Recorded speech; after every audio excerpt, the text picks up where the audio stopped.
Hello everyone and welcome to the Monster Report, a show highlighting those entertaining creatures of film history. Nick Adam Poling, your host, running a solo review today of this Mezco. 5 points, Godzilla vs. Hedorah. Excellent figure. Really looking forward to getting into this, so let's begin. It's Godzilla vs. Pollution here on the Monster Report. Today is Box Day.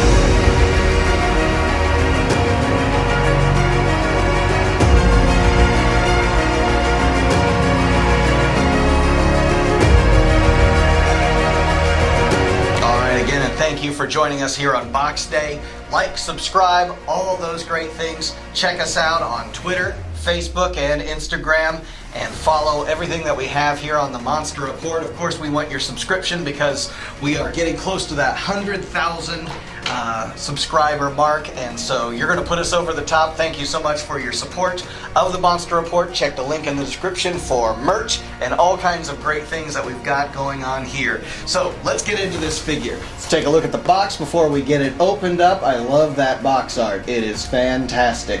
The Godzilla, however, doesn't quite, well, it doesn't at all look like the Godzilla from this film, because if you know Godzilla, of course, we had the 68 suit, and it was used, I believe, on 4 different films, and this was one of them, and it was retired after Godzilla vs. Gigan, and it really needed to happen, so it was a case where it was like, you know, but that's not the suit that's actually depicted here, but Smoggy there, he's definitely depicted correct. We've got some cool Japanese text there. The box art is so cool, it's definitely worth keeping the box after you cut into it. Definitely as a collectible item there. And here's the back showing kind of what you're getting, so you're not getting as many of the monsters as you were going to get in round 1 and round 2. If you remember our video with the kids open up round 1 and round 2 of the Destroy All Monsters Mezco, that was an episode that was definitely worth checking out. They did it on the 4th of July as a little kind of special. So Mezco, excellent choice. Going for Godzilla vs. the Smog Monster. There's some other Godzilla vs. Smog Monster figures coming out, of course. X Plus has a very expensive one that's out there, and congratulations to all of you who nabbed that in the pre-orders. I took a pass on it, just a little pricey, you know, a lot of figures that we can pick up, of course, and I even think you know, some other companies were coming out with some as well, and so that's cool. That's all well and good. I already spent quite a bit on X Plus figures, but this is a nice little compromise. This is going to be interesting getting into this. Something else, as we're kind of talking about this, that I was kind of looking into when getting this from Entertainment Earth, by the way.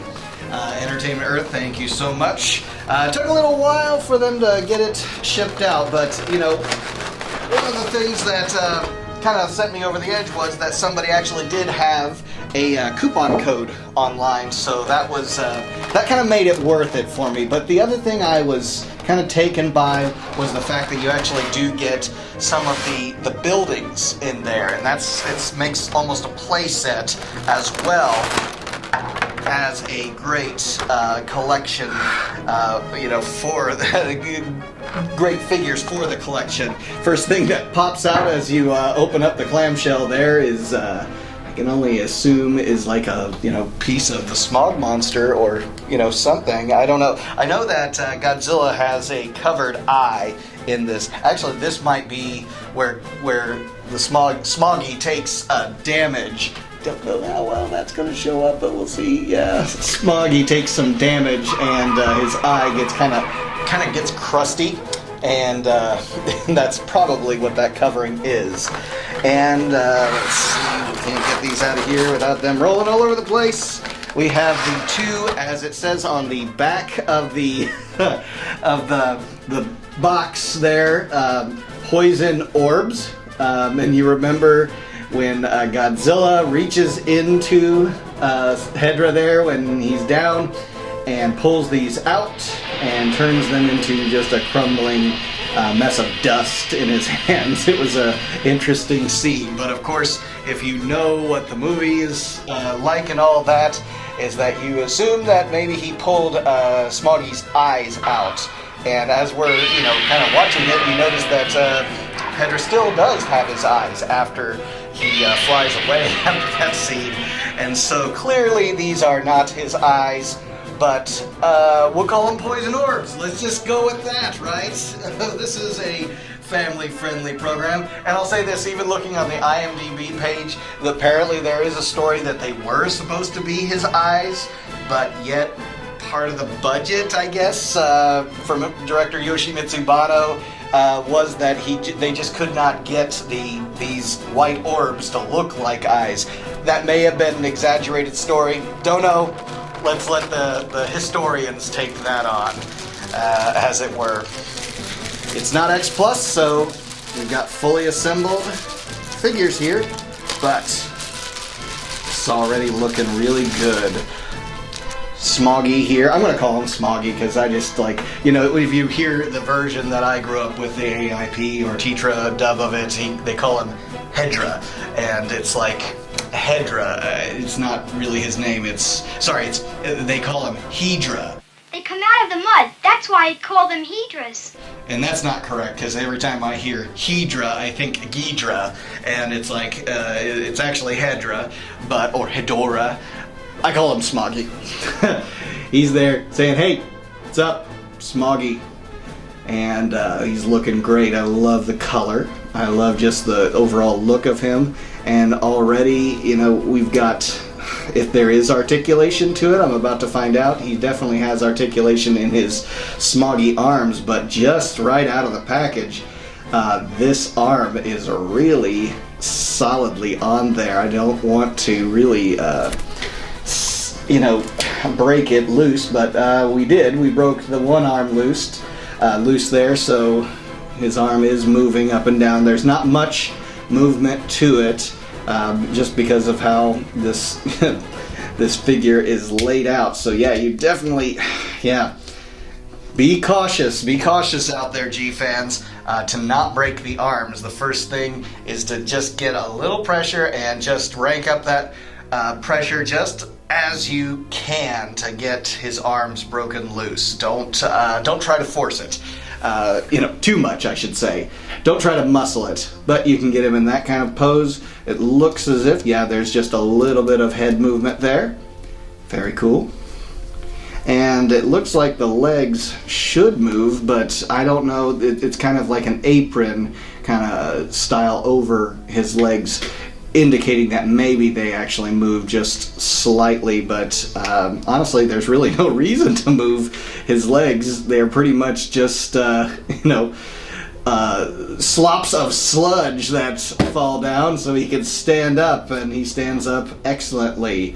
Always like the coloration that they give him. They could have just had him as this very dark blackish, greenish kind of look to him, but they did try to give him some color. The greens, the yellows, things like that. Always thought his eyes very cool looking. His eyes that have that laser beam that comes out, because he's not just got all the pollution that he creates, he's got even, kind of alien eyes lasers. That's part of his projectile weapons and all of that. I always thought this also kind of looked like a shell, kind of like a turtle shell on his back. Love that. Love that design. Very suit accurate, and a good compromise. Again, if you're not willing to spend hundreds and hundreds of dollars on your X Plus figures and stuff. And by the way, those out there who's got reviews of that figure that's coming out, that set of Godzilla and Smog Monster there, that's gonna be a cool one to see. Let's get Godzilla out, check him out, see what he's like. Coloration, maybe just because of this room, because we have the green screen, but it definitely is a very darkish green kind of color to him, the way he's depicted there. We've got the articulation in the arms and in the head. Slight articulation in the head, but I'm not going to break that loose. There's really not a reason, again, unless you want him moving his head and turning to the left and right. But even in the suit, you're not getting much articulation in that. The tail does have that seam for articulation, but I'm not going to move it. But pretty much you're going to be moving the legs and the arms. What's cool about this, mouth closed look to him, and that beautiful 68 suit, but you've got where he took the damage in that one eye there. It seemed like Godzilla and Smoggy here were always trying to take each other's eyes out and see how much damage they could do to each other's eyes throughout this. Godzilla takes a hit at Smoggy's eyes several times there, and in one case it gets that crusty look. In fact, let's go ahead and see. It looks as if above the eyes there, you actually do have little notches above the eyes where the notch for this leaf-looking deal, the crustiness part of the eye, will fit in. So yeah, it's definitely one or the other that you can pick for that crustiness. Yeah, we got it on there. To cover up one of the eyes for when you saw Godzilla take out one of Smoggy's eyes there. Very cool look there to that. This is coming together very nicely.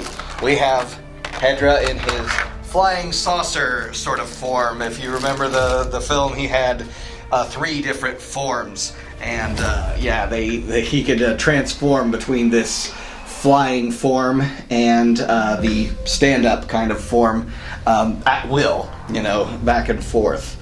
And so that's a very cool look. I think of kind of a stingray form that he looks. And you see him in a couple of different poses in the film and in different lighting conditions. So this one's lit similar to, I would say, the daylight version, maybe just a bit darker than the daylight version of him.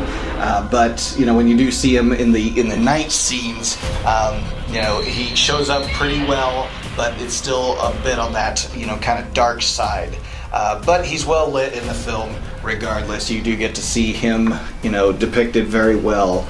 So those eyes, a little bit bigger, bulging out there.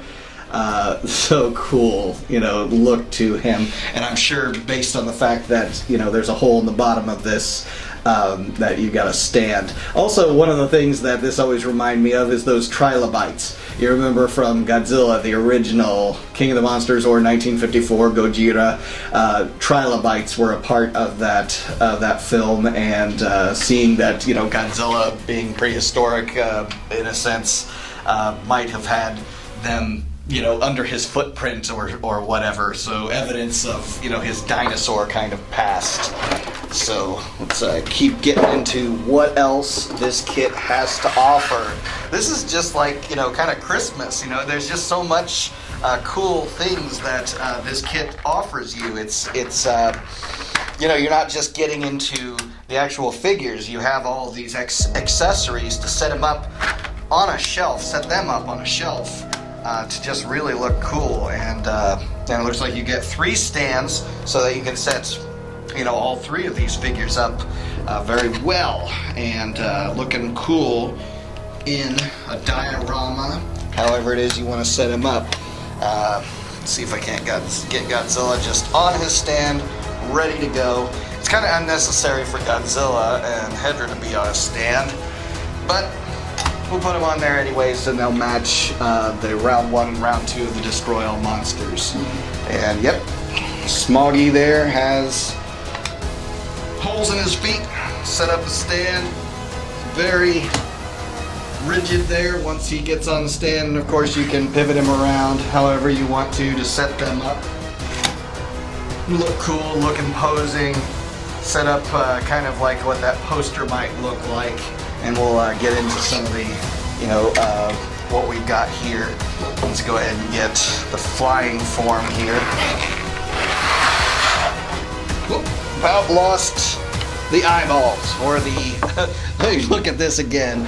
It says, again, literally it says right on there that they're 2 poison orbs. So, and you've got the I-beam effects too to go along with it. But I guess one thing is like if you're gonna set the orbs down, they're gonna roll around. So maybe Mezco, you could have thought about, you know, how it is that you could have set them. I don't even think, yeah, they're not gonna fit in Godzilla's hands or anything like that to recreate that scene where he's actually standing there holding them. I've seen figures out there that have that look to him, so, and that's a cool look as well.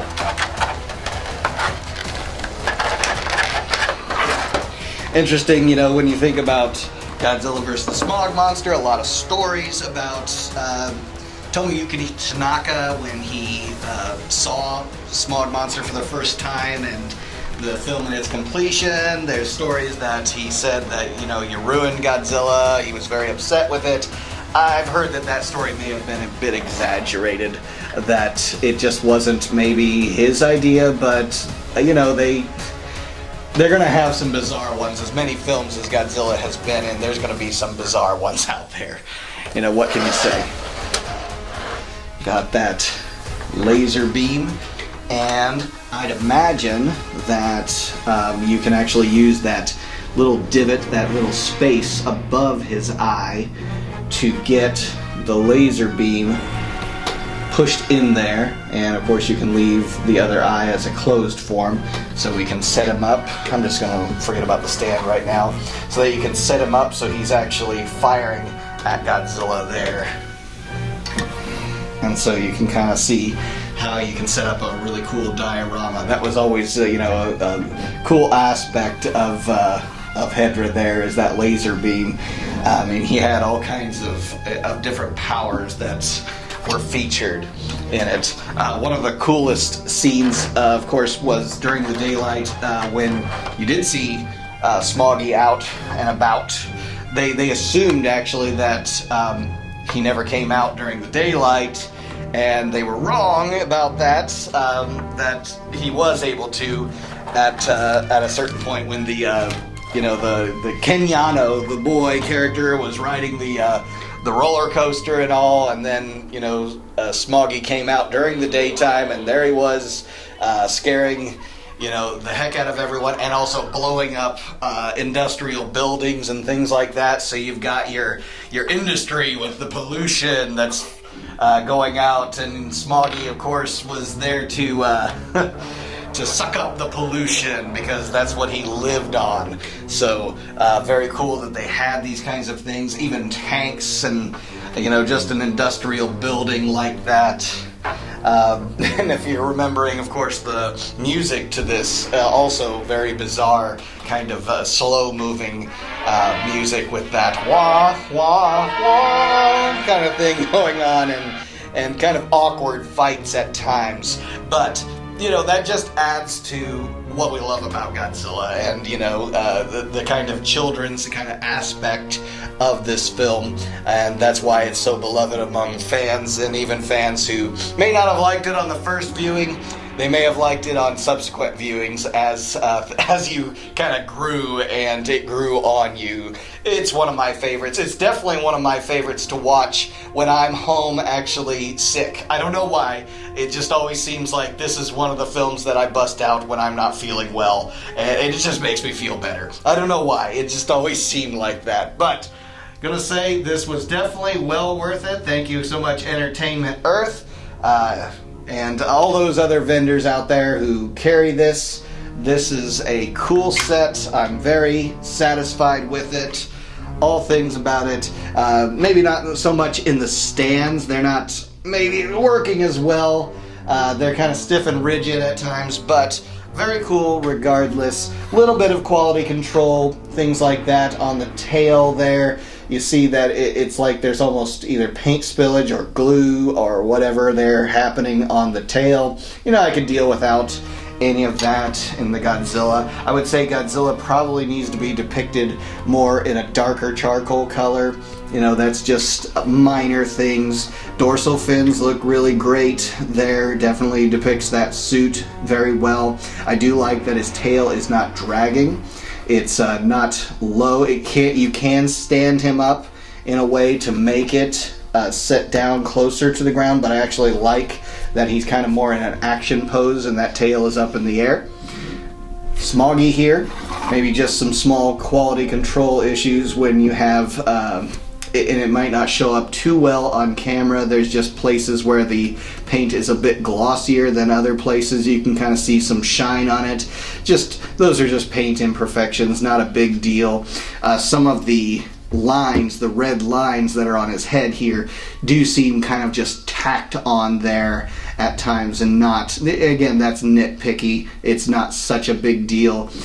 There is a portion of the film where it seems like he's kind of got his brain seems like it's bulging out of here, and I guess that's kind of what they're trying to depict with some of these red lines that are happening here, but it's not actually fully bulged out at times. And but they did well with the idea that that the texturing of him is all kind of this sludge material all cascading down him, and it just created a huge outfit for Kenpachiro Satsuma. First experience, on a Godzilla film, and it didn't scare him away, did it? Because after he played the Smog Monster in this 300-pound suit, it didn't scare away the big guy, because he was able to come back to play Gigan and Godzilla in the Heisei series. So thank you, Ken Satsuma, for your contribution to the Godzilla series.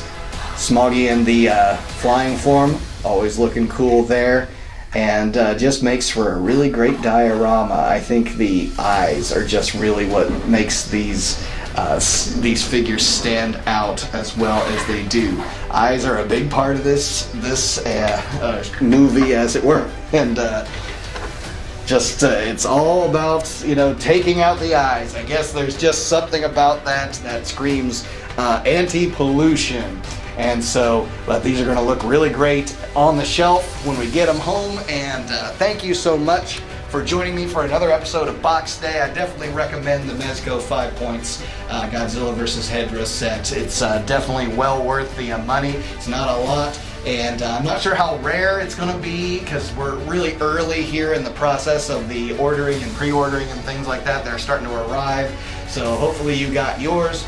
And again, if you're on the budget, definitely works well with it. I'd say the scale is maybe just a little larger than the round 1 and round 2. I didn't bring them for comparison, but I'd say they're just maybe a little bit larger than the round 1 and round 2 Destroy All Monsters set. But it's not meant to maybe sit next to it, because again, those were different films. So I'd say it's well worth it if you're looking into it, or if you're on the fence for it. It's definitely something that looks good. I keep them in my office shelf, actually, because they're the Mezco sets don't take up as much room, and they're not as big and imposing as those X Plus figures. The X Plus figure is definitely in my home office. So thank you again for joining us for another episode of Box Day here on the Monster Report. Like, subscribe, comment, all of those great things. Atomic blast that like button, and we definitely love your support and think it's great that you have kept this channel going for nearly 10 years and have gotten us over the 93,000 subscriber at the time of this episode taping. And thank you so much for that support that you've given the Monster Report. My family and I really appreciate it, and we're looking forward to that new office space when we can do some shows from in there, some more live streams, monster trailers, all kinds of great things coming at you. So, for me, Nick Adam Poling, this has been another episode of Box Day here on the Monster Report. We'll catch you next time. Save the Earth.